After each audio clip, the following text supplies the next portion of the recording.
अवसर पर कहना चाहता हूं, विकसित भारत जीराम जी के बारे में तो आदरणीय केशव मौर्य जी बोलेंगे। ये मनरेगा जो पहले नाम था, जो गांव में आप लोगों से मजदूरी का काम होता था, लेकिन आप लोग देखते थे कि गड्ढे को खोद देना और गड्ढे को भर देना, बस हो गया मनरेगा। फर्जी कार्ड बना दिए, फर्जी लोगों को पेमेंट कर दिए, हो गया मनरेगा। तो इसीलिए मनरेगा में जो व्याप्त भ्रष्टाचार था उसको समाप्त करने के लिए देश के यशस्वी प्रधानमंत्री आदरणीय श्री नरेंद्र मोदी जी ने विकसित भारत जीराम जी ऐसा एक विधेयक लाया गया है, जिससे गांव का भी विकास होगा, क्षेत्र का भी विकास होगा। और किसान को जो एक मजदूरी के समय दिक्कत होती थी, मजदूर मिलते नहीं थे जब किसान का पीक टाइम होता था, तो मजदूर भी आसानी से मिलेंगे। उन दिनों मजदूरी बंद रहेगी, लेकिन पहले 100 दिन थे जीराम जी में, मनरेगा में 100 दिन थे, अब 125 दिन की मजदूरी आप लोगों को मिलेगी। साथियों, इस अवसर पर मैं क्षेत्र का सांसद होने के नाते भी, अपने पार्टी का नेतृत्व यहाँ बैठा है, हमारे विधायक, पूर्व मंत्री, बहुत लोग सब बैठे हैं, पार्टी के पदाधिकारी बैठे हैं। मैं 2-3 निवेदन आदरणीय केशव प्रसाद मौर्य साहब से करना चाहता हूं।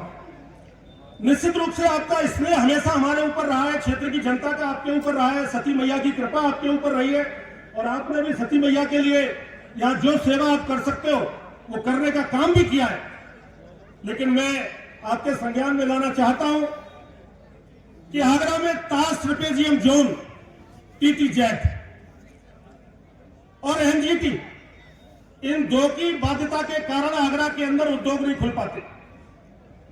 दोनों राहु केतु की तरह कुंडली मार के बैठ गए, और इसी के कारण से मेरे क्षेत्र के नौजवानों को फैक्ट्री न होने के कारण, उद्योग न होने के कारण दूर दूर तक नौकरी के लिए जाना पड़ता है। मैं आपसे निवेदन करना चाहता हूं, प्रार्थना करना चाहता हूं कि मैंने ये पार्लियामेंट के अंदर भी पिछले दिनों उठाया था कि आगरा में उद्योग और फैक्ट्रियां अगर नहीं लग सकती ताश ट्रेपेजियम जोन और एनजीटी के कारण, तो आगरा को आईटी का हब बना दीजिए, जिससे मेरे क्षेत्र के नौजवानों को रोजगार मिलने का काम होगा। आदरणीय उप मुख्यमंत्री जी, आदरणीय केशव जी, उत्तर प्रदेश की सरकार से मैं प्रार्थना करना चाहता हूं कि मेरे नौजवानों के भविष्य को देखते हुए ताश ट्रेपेजियम जोन भी हमारे फतेहाबाद के बॉर्डर तक आती है, लेकिन फतेहाबाद के बाद जब फतेहाबाद का हिस्सा और बहा का हिस्सा बच जाता है, मेरे बटेश्वर का जो श्रद्धेय अटल बिहारी वाजपेयी जी का गांव है, जो पर्यटन के रूप में आगे बढ़ रहा है, यमुना जी भी है, चंबल नदी भी है, और अब तो बीहड़ में डकैत भी नहीं रह गए, बीहड़ भी पूरा खाली पड़ा हुआ है। मेरी आपसे प्रार्थना है कि आने वाले समय में अब उद्योग और फैक्ट्रियां अगर लगे तो मेरे बाह और फतेहाबाद के क्षेत्र में लगा दीजिए, जहां टीटीजेड भी नहीं है, कुछ भी नहीं है। मेरे क्षेत्र के नौजवानों को रोजगार मिलेगा, मेरी माताएं बहना भी प्रसन्न होंगी। मैं ये निवेदन करना चाहता हूं। एक निवेदन मैं और करना चाहता हूं, मेरे क्षेत्र के नौजवानों के लिए एक बड़ा कोई स्टेडियम खेलने का नहीं है।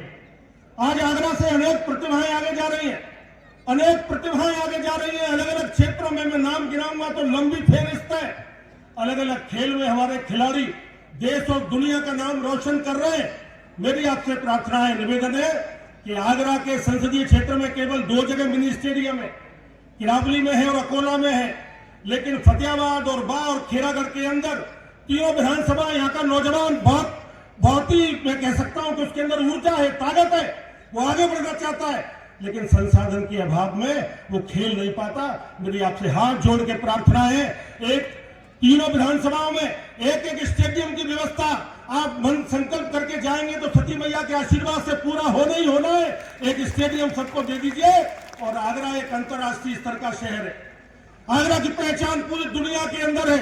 आगरा ताजमहल के नाम से भी जाना जाता है, आगरा अटल बिहारी वाजपेयी जी के नाम से भी जाना जाता है, बटेश्वर के नाम से भी जाना जाता है, फतेहपुर सीकरी के नाम से भी जाना जाता है।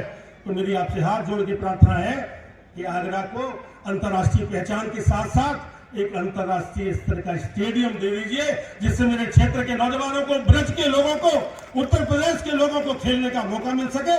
मैं पुनः आपका आगमन पर हार्दिक स्वागत करता हूं, आपका अभिनंदन करता हूं, और यह भी कहना चाहता हूं कि जब जब आप आए हैं धरती पर, तब तक चाहे एमएलए का चुनाव हो, चाहे सांसद का चुनाव हो, अगर जीत का परिणाम आया है तो आदरणीय केशव प्रसाद मौर्य आपके निवेदन के कारण आया। क्षेत्र की जनता ने हमें आशीर्वाद दिया है। हम आपको विश्वास दिलाते हैं कि आने वाले समय में देश के यशस्वी प्रधानमंत्री आदरणीय नरेंद्र मोदी जी के नेतृत्व में और उत्तर प्रदेश में योगी आदित्यनाथ जी, केशव मौर्य जी और ब्रजेश पाठक जी के नेतृत्व में और हमारे प्रदेश अध्यक्ष हमारे पंकज चौधरी जी के नेतृत्व में संगठन भी मजबूती से आगे बढ़ेगा और आने वाले समय में भारतीय जनता पार्टी आप सबके आशीर्वाद से और मजबूत होकर आगे बढ़ेगी और देश के कल्याण और प्रदेश के कल्याण के लिए काम करेगी। इन्हीं शब्दों के साथ आप सबका बहुत बहुत आभार, बहुत बहुत धन्यवाद। राम राम साहब।